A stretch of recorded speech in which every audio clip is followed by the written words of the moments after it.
Hello? And now, AM 650 presents your source for leading-edge news and information on today's hottest products and services. This is Experts on Call on AM 650.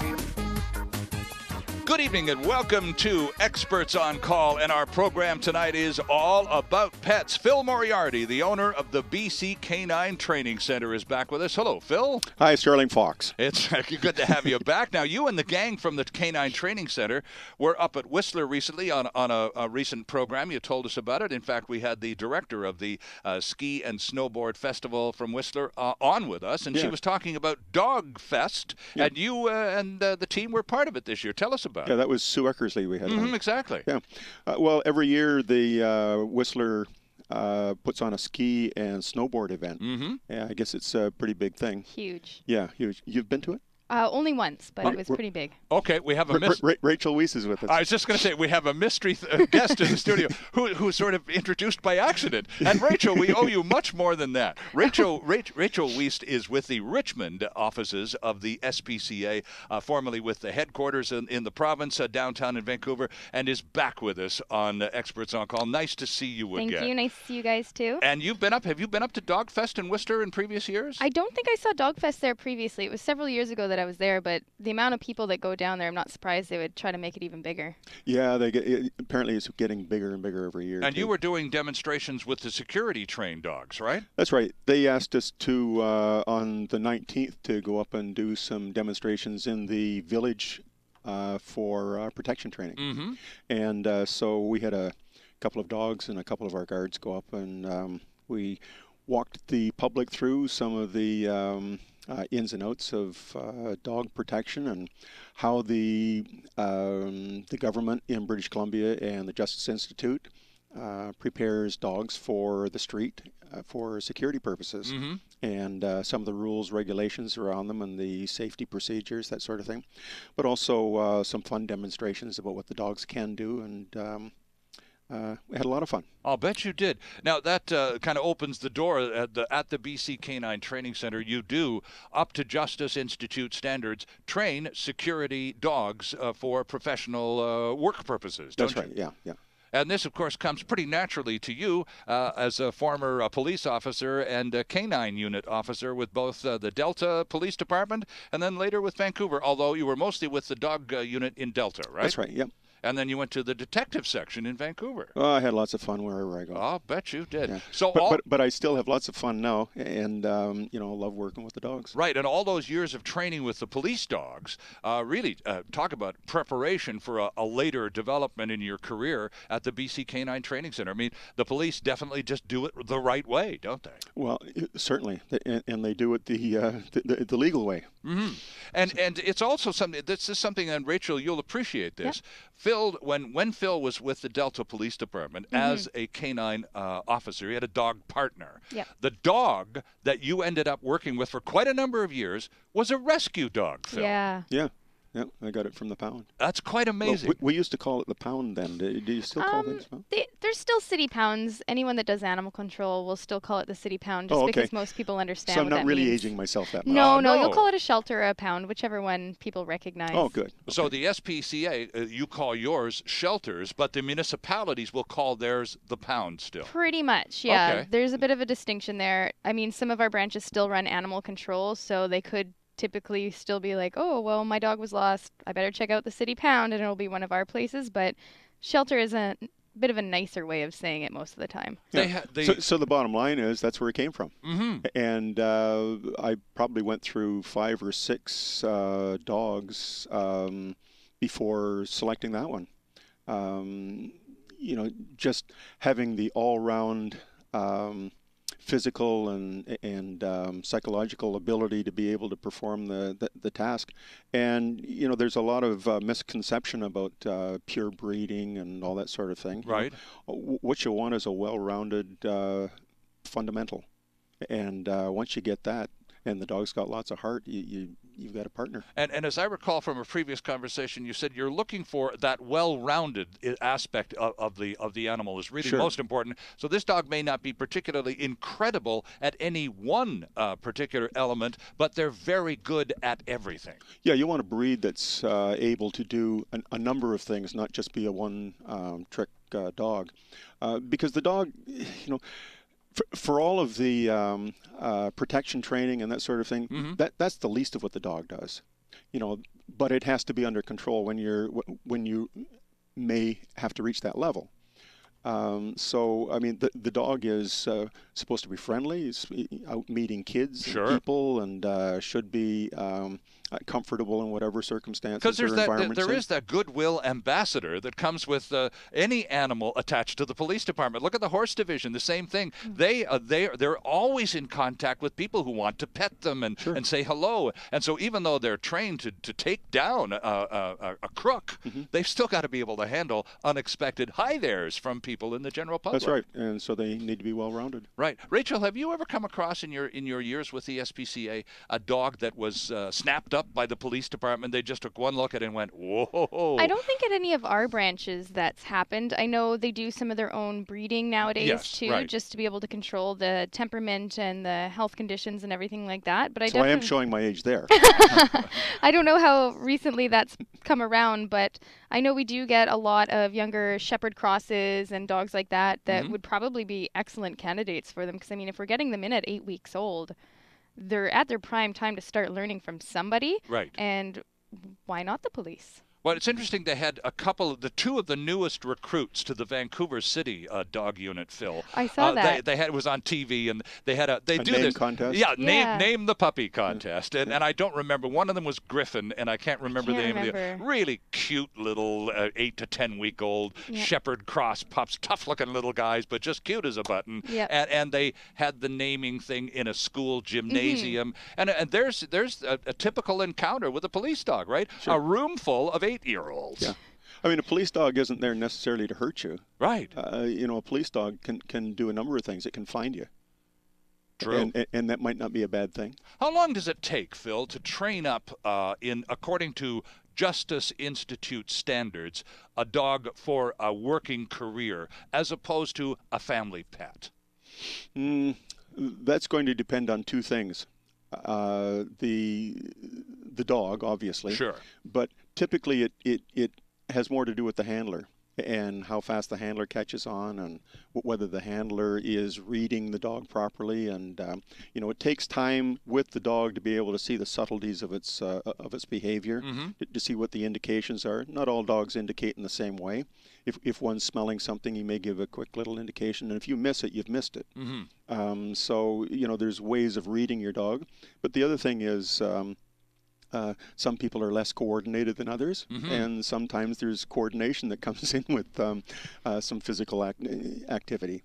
So if you've got a well-rounded dog that doesn't need anything undone, and you've started from scratch, where it's been well socialized at an early age. Well, like as we were talking to Rachel and I, these puppies, they bring them in at that age. Exactly. They're very uncorrupted, aren't they? Yeah. So depending on that, that's not typically what you would necessarily see in the security industry, though. Right. You'd probably see an older dog coming in, and you'd have to see what the dog's all about. I was going to ask you, when you got your police dog partner, the rescue dog, how old was that animal when you got him, Phil? 18 months. 18 months, so full grown, big dog then. Oh yeah. And the reason I got him, he was too much for the people who had him. Right. And they just couldn't handle this dog. It had so much energy and so much vitality that they couldn't handle him.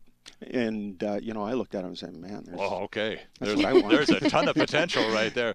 Rachel, how about that? How about people who get, and we'll talk at length about this, and it's so nice to have you back. Thank you. How about people who do the dog thing, get a pet, and, for whatever reason, bad decision. Either the animal wasn't the right connection for the chemistry in our family, or maybe we're just not a dog family after all. Okay, now we've got this dog that we don't want anymore, so off we go to the SPCA to unload him on Rachel and her friends. So we usually tell people to start with training first. Talk to your vet, talk to your friends. What trainers have they used? Who's in the area? Who would they recommend? Start there. I mean, if they have the time and they have the patience and they still really care about the animal, they'll make the effort to do it. Right. If training is not an option, obviously any of our branches or any shelter would take in the animal, given that they have the space and that we have the information that we need from the people so that we can continue through with training. A lot of branches do have trainers that come in and work with them on animals pro bono, so that's really great.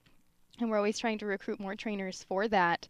Our branch in particular doesn't get a lot of problem cases. We get more puppies, so that's kind of nice for us, but we definitely have branches where animals are surrendered into their care because they are a little bit much for the people to take, and maybe the basic training wasn't there in the first place, or they didn't have quite as much time as they thought to dedicate to the training of the puppy. Well, I think that's the biggest underestimation, isn't it? Especially when you get a puppy. Yes. I mean, the amount of time, it's just an incredibly time-consuming effort to have a puppy in the house. That's why everybody says it's just like having a baby. You got to do the potty training. You have to be consistent. You have to be consistent with socializing them and getting them around other animals. Sure. Because, I mean, if your kid isn't playing all day with any other kids and it never sees any, what's going to happen when it goes to kindergarten? Right. It's going to be a monster. Mm-hmm. You don't want that. Right. You can't surrender Or the child. fearful. Yeah. Hiding in the corner, no, we don't want that either. So just definitely having the time to get them out there and exposing them to different sounds, smells, animals, everything. Mm-hmm. Phil, you were talking about, I'm going back to your personal experience with your police dog partner there, an 18-month-old when you began to train him for the career that you two would share together. Mm-hmm. And you mentioned, though, in your conversation a few minutes ago, if the dog hasn't had anything done to him that needs to be undone, well, then the training is so much faster. So how do you know, how do you recognize that this dog's been through some weirdness, and I'm going to have to establish a relationship of trust with this animal where I'm not going to be, where there be no expectation of bizarre behavior on my part? The trust is going to come pretty quick. Right. A 15 or 20-minute assessment of the dog, you're going to know whether it's going to be a good dog for you or not. Okay. There's some tests that you go. If I ask the dog to sit, even if it doesn't know how to sit, if I let it in a room and get two bricks and slap them close together, if that dog just goes berserk, then it's probably not a stable dog right off the bat. And that's something that I'm going to have to undo before we can start doing it back up with again. that high-strung reaction? Sure. What about people screaming, shouting, gunshots? So if it doesn't react to those things with fear and then it's probably a balanced dog. Okay. But if it's not fearful of anything, if it will go and chase something, if it likes to fetch, then that's probably those are good drives for it to be able to do good search work and want to find people.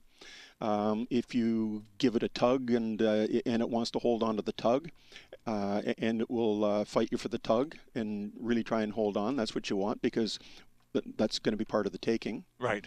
And so, just a couple of simple tests and watching the dog's demeanor and the way he reacts to things is going to be the best. Okay, now that, Rachel, was a really good primer on assessing a working dog. Yes. What about, because you've got families coming. You said you just said moments ago at the Richmond SPCA, you do a lot of puppies. We do. So you got a lot of people coming in and just enhancing their lives with a little ball of fur. Yes. So what about training up or assessing dogs? This is what I'm after with Phil. Sure. An older dog. Puppies are tough to assess because they're just all blah.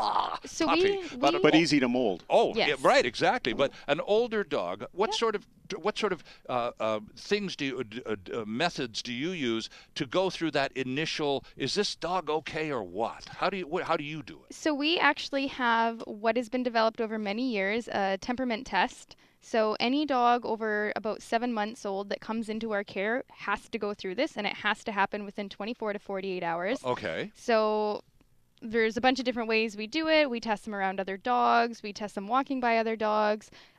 Sounds, are they afraid of like a grooming brush, anything like that? Mm-hmm. There's a huge assortment of things, how they do on a walk, just to see how they react to different situations. And then we mark that down on the sheet that we have, and it gives us basically what kind of a home could or should they go to. And when you do these testing procedures, Yep.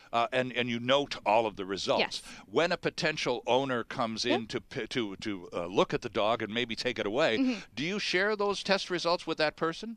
We don't share the actual test. We'll share what the outcome was. So we'll Okay. tell them, okay, so we know for a fact that this dog does not do well around this kind of a situation. Okay. So we'll give them the information that has come out of it so that they also have that understanding, and we'll be able to refer them to areas of our website or care sheets that we have on hand to give them before they would go home. As well, if it's somewhat of a serious issue, so separation anxiety or lunging on the leash, things that we've been working on to fix but will need more help in the home, we'll ask them to go home and research that most of the time too. Make sure they really know what they're getting themselves into, because some of Helps you assess the family that it's going to go to. Well, yeah, How serious are they? Because it's a two-way street from your Yep. perspective at the SPCA, isn't Yep. it? These people are shopping for a little pooch. Yep. Your job as the custodian, however temporarily, Yep. is to ensure, to the best of your ability, that these little animals are going to a decent home. Yeah, our number one concern is always, what kind of a home are these animals going into? Is it the home that they should be going into? Right, Is it going to right. be the best home that we can possibly provide them at this time?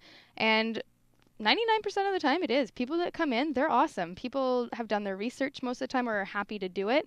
They ask great questions. We don't have a lot of people that just and they're come there in. for a reason. They're there because That's they right. want to be there. They Right. want to help, and they want to help solve the pet overpopulation program problem, not program. We don't want to program in that. But it's really great to see how many people come in. Interesting stuff. Our guests from the BC Canine Training Center in Richmond, Phil Moriarty. Now, the BC Canine Training Center, I should tell you, is at the very foot of number 3 Road in Richmond. If you go past the BC Canine Training Center and don't turn quickly, you're in the Fraser River. Take a bathing suit. That's how far down it is. And Rachel Wiest is here from the Richmond SPCA, Yeah. and you're just a few blocks up the street from We're Phil. on the corner of 3 and Steveston, so yeah, just a short drive up the road. This is Experts on Call on AM 650. It's all about pets tonight, friends, and we're back with lots more right after this. Delivering relevant and beneficial consumer information. This is Experts on Call. And there's more still ahead on AM 650.